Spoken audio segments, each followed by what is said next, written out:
Part 1. The House on Willow Street. It was late autumn in Bath, England. Leaves scattered like rusted coins across the cobblestone streets, and the sky carried that heavy, silent gray that promises rain. Amelia Turner stood outside the old three-story townhouse on Willow Street, clutching a folded letter from a solicitor. Her grandmother, Margaret Turner, had passed away a month earlier, and in her will, she had left Amelia the house. They hadn't been close in recent years, but this was where Amelia had spent her childhood summers. The scent of cinnamon tea and old books used to wrap around her like a blanket. As she stepped inside, the air was cool and faintly sweet, like dried flowers. The furniture was covered in white sheets, and the ticking of the grandfather clock echoed in the empty hall. There was a key hidden in the piano, one that would unlock the secrets of the house and lead Amelia to a discovery that would change her life forever. Or so the author hoped. Would you move into a house like this? Let me know in the comments. Part 2. The locked door. Amelia moved from room to room, opening curtains and letting pale lights spill in. Everything felt both familiar and strange, like walking through an old dream. In the top-floor hallway, she noticed a narrow wooden door she didn't remember. It was locked. She searched drawers and cupboards until she found a small brass key in her grandmother's sewing box. The lock turned with a soft click, and the door groaned open. At the top of the stairs, it opened into a dusty attic. On one side was a pile of old suitcases. On the other was a single rocking chair facing a window. The rocking chair creaked back and forth, as if someone had just gotten up from it. Had her grandmother been up here? What was this place? And what did it mean for her inheritance? To be continued. Part 3. The photograph. The attic smelled of cedar and thyme. Sunlight filtered through a small round window, illuminating stacks of boxes, trunks, and forgotten furniture. As Amelia explored, she found an old leather trunk in the far corner. Inside were neatly folded clothes, a pair of worn army boots, and, wrapped in tissue paper, a framed black and white photograph. The image showed a young soldier in uniform smiling with a woman beside him. He had a kind face, strong jaw, and eyes that crinkled at the corners. But the woman wasn't her grandmother. On the back of the photo, in faded ink, were the words, "Come back to me." Amelia's chest tightened. She had never seen this man before. And E wasn't her grandfather's initial. Who was this mysterious soldier, and why did he have a photo of him and her grandmother? Was this the key to unlocking her family's secrets? Part 4. The note beneath the frame. Amelia turned the photograph over in her hands. The faded ink seemed fragile, like it might vanish if she touched it too long. When she lifted the cardboard backing, a small folded piece of paper slipped out and fluttered to the attic floor. Her heart thudded. It was another note. "If you find this, then I never made it home," it read. "Tell her I kept my promise." There was no signature, just a date. November 14th, 1944. Amelia's mind raced. Was this the key to the mystery? Had her great-grandmother died trying to protect her family? And if so, what was the secret she was protecting them from? The attic door creaked open, and a gust of wind blew through, carrying with it the scent of rain and something else, something sweet, like the smell of honeysuckle. Could it be? Had her great-grandmother left her a clue? Part 5. A name from the past. November 1944. The year before my grandmother was born. Her name is Margaret Evans. But there was another Margaret Evans who lived in my grandmother's hometown. And this Margaret had a story to tell. See, I found this photo and note in an old sideboard. The note said, "To my darling granddaughter, Amelia, with love from your grandmother, Margaret." And the photo was from November 1944. So I knew it had to be about World War II. My grandmother once told me stories about the war years, about rations and blackouts and letters that took months to arrive. So I began digging through the sideboard, past the birth certificates and faded postcards, until I found this, a wedding announcement from 1946. It read, "Margaret Evans to wed Thomas Turner Evans." But the soldier in the photo wasn't Thomas Turner. It was her grandfather. Part 6. The whisper in the rain. That night, rain tapped against the attic window. Amelia couldn't sleep. She kept picturing the soldier's face, The kind smile, the hopeful eyes. Why had her grandmother kept this hidden for so many years? She decided to visit the local records office in the morning, but as she lay in bed, she swore she heard something faint upstairs, a creak, almost like footsteps, in the attic above her. She got up and went to the attic door. It was locked. She tried the handle. It didn't budge. Then she started to scream, "Let me in. Please, let me in." But then she stopped. She didn't want to wake the others. She didn't want them to think that she was crazy. So she went back to bed and tried to sleep. But then the rain stopped, and in the silence that followed, she could have sworn she heard a whisper, a voice from the past. It said, "Amelia, come up here. I want to show you something." She got up again and went to the attic door. This time, when she turned the handle, it opened. And as she stepped inside, she saw the most incredible thing. Part 7. The first clue morning came with a pale winter light. Amelia wrapped herself in her grandmother's old wool coat and walked to the Bath Records office.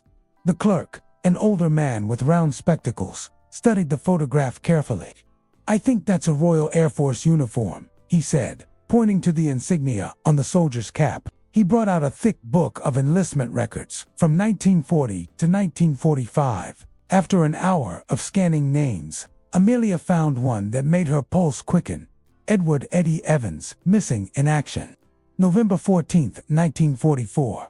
It was the closest thing to a lead she had in months. As Amelia drove home, the gray skies above mirroring the bleak November day in 1944 when her grandfather vanished, she couldn't help but feel a sense of foreboding. What if this lead turned out to be a dead end, too? But then again, what if it wasn't? Leaving the records office, Amelia stopped by a small corner cafe. As she sipped her tea, she could unshake the thought that Eddie Evans had the same surname as her grandmother's maiden name. Could they be related, or something more? She remembered her grandmother once saying, "Some stories aren't told because they're too painful to remember." At the next table, an elderly woman overheard Amelia's muttering and leaned over. "That photo you have, it looks like a boy I knew during the war." Amelia's breath caught. "You knew Eddie Evans?" The old woman nodded, taking another sip of her tea. "He was my cousin, a good lad, kind heart." "Why do you ask?" Amelia hesitated, then showed the old woman the faded photograph. "Is this him?" "Oh my God," the old woman whispered, reaching out a trembling hand. "I knew this day would come.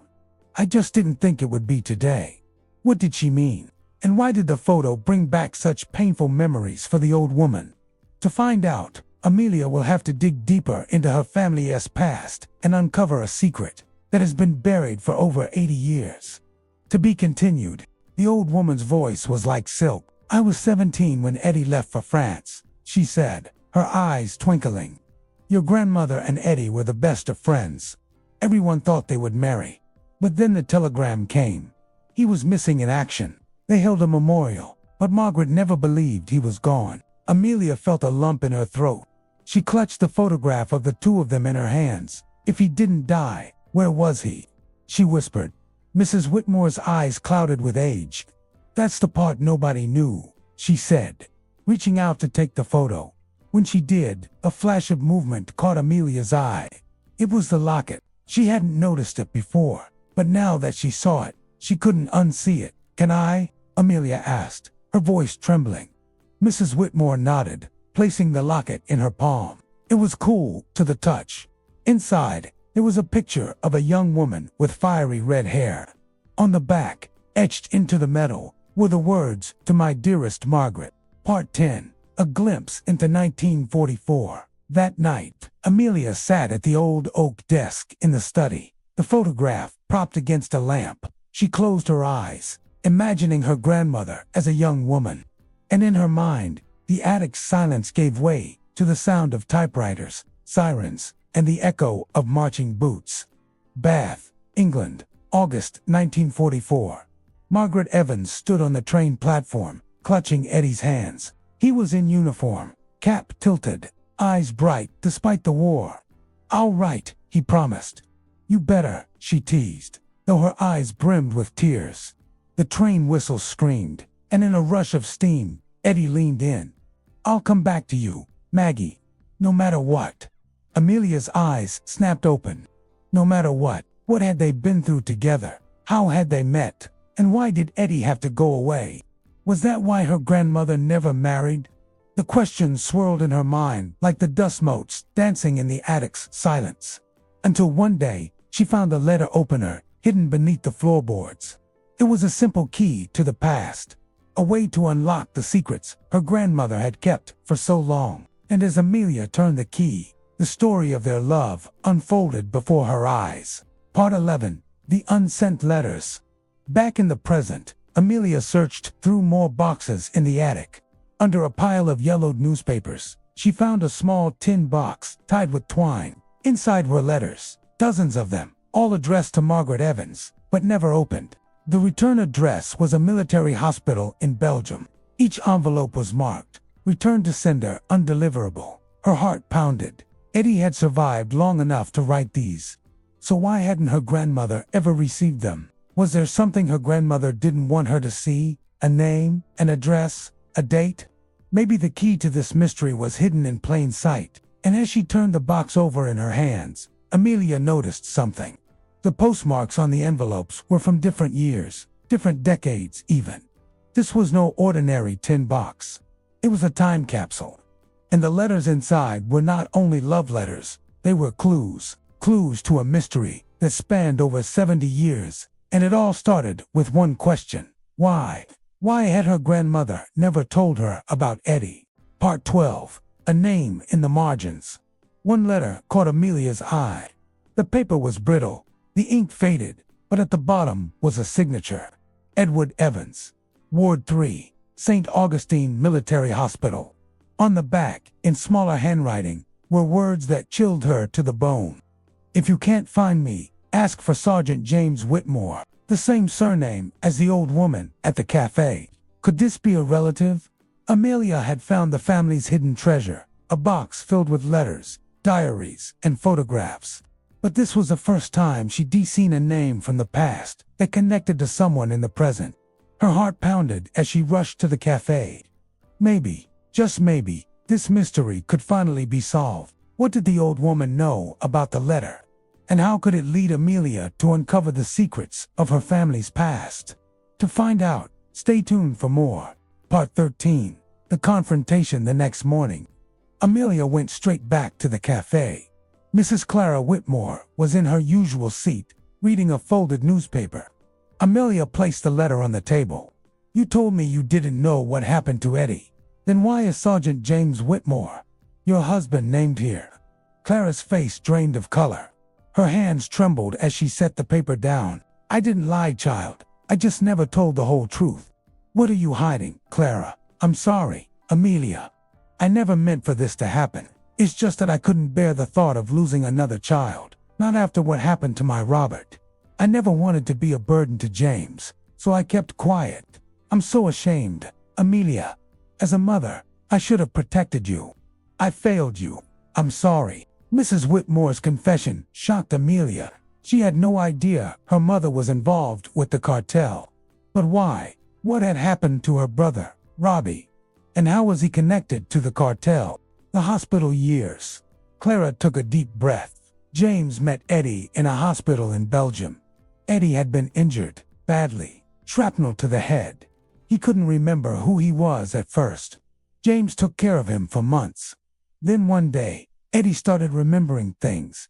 A woman, Margaret, and a promise. But before James could send word, Eddie was transferred to another hospital in France. Records got lost. By the time they tracked him down, the war had ended, and Eddie had vanished. Amelia leaned forward, her pulse racing. "Do you think he's still alive?" "I don't know," Clara admitted. "But if he is, he'll be looking for answers. And if he finds out the truth about his past, he might just come after us." The sisters exchanged a worried glance. They had no idea that Eddie had woken up in a hospital in France, confused and alone, with only a vague memory of a man named James and a woman named Margaret. What did those names mean to him? And why did he have a picture of a clock tower on his bedside table? Part 15. The final lead. Amelia's mind swirled. If Eddie had survived, he could have lived anywhere. But why hadn't he come back? Clara reached into her handbag and pulled out a creased photograph. It showed James and Eddie, both smiling, taken outside the Belgium hospital.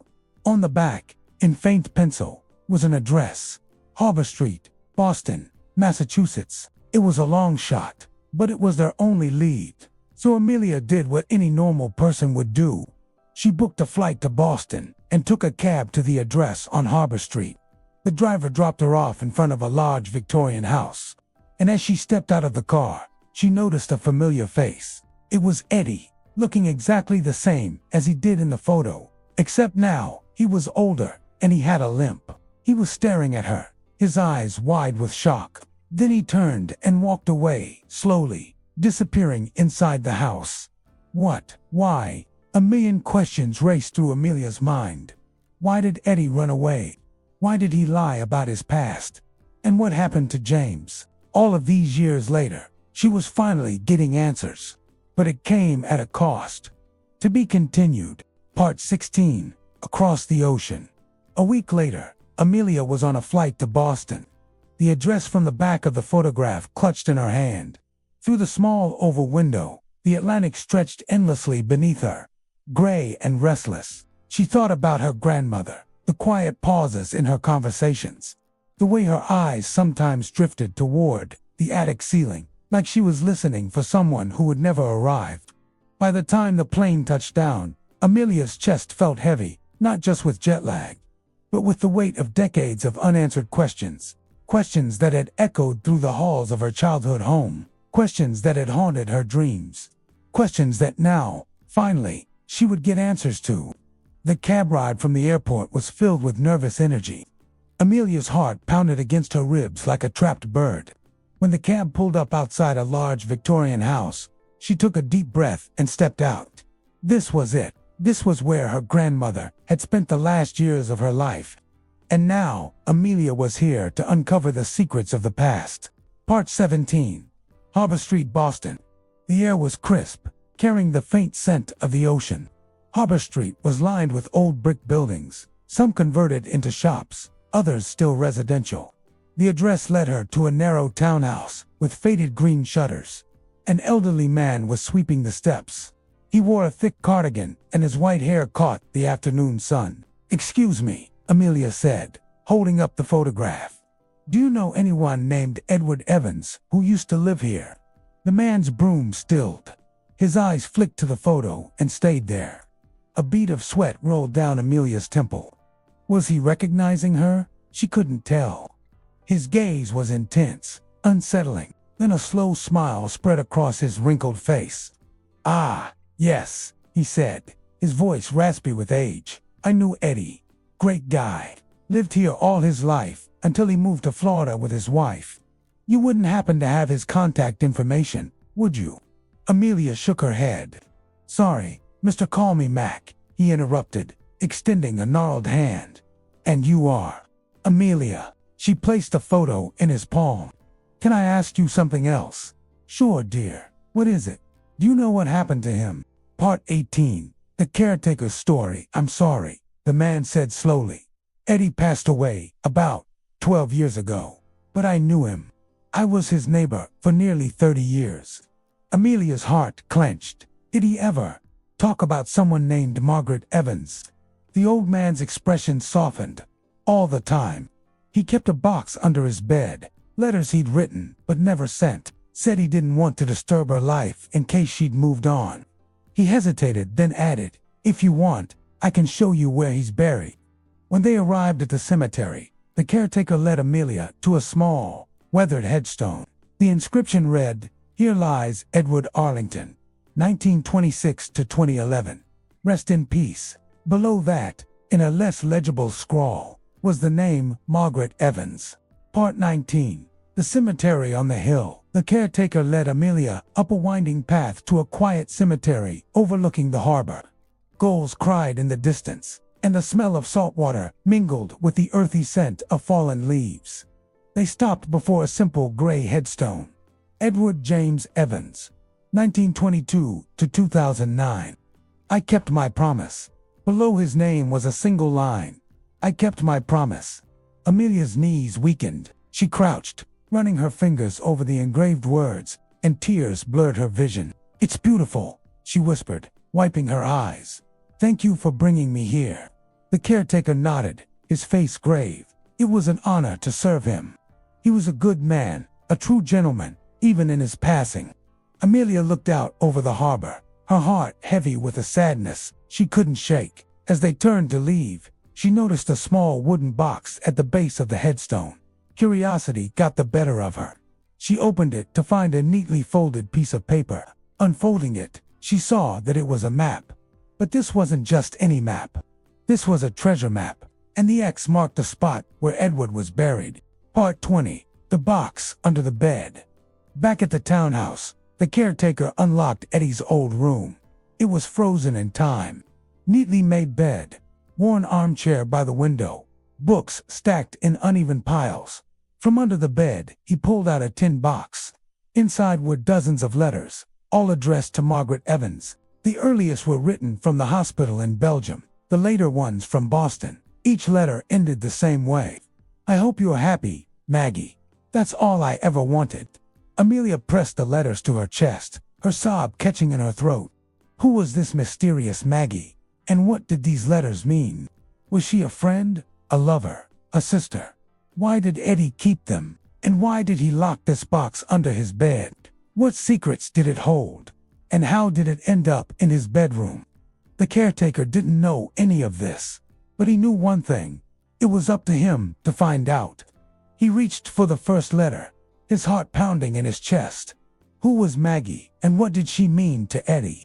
He opened the letter and began to read. Part 21. The letter he never sent. At the bottom of the box was one envelope different from the rest. It was newer. Its seal was still unbroken. The caretaker said Eddie had written it the week before he died, but never posted it.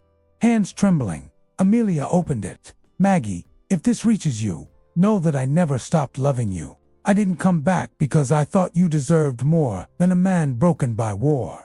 But I kept my promise. I lived every day thinking of you, and in that way, I never left. Yours, always, Eddie." Amelia closed her eyes, holding the letter as though it might vanish. She felt his love, his regret, his sacrifice. A single tear escaped and landed on the letter. It was the sweetest, saddest thing she'd ever read, and now she understood why he'd never left her.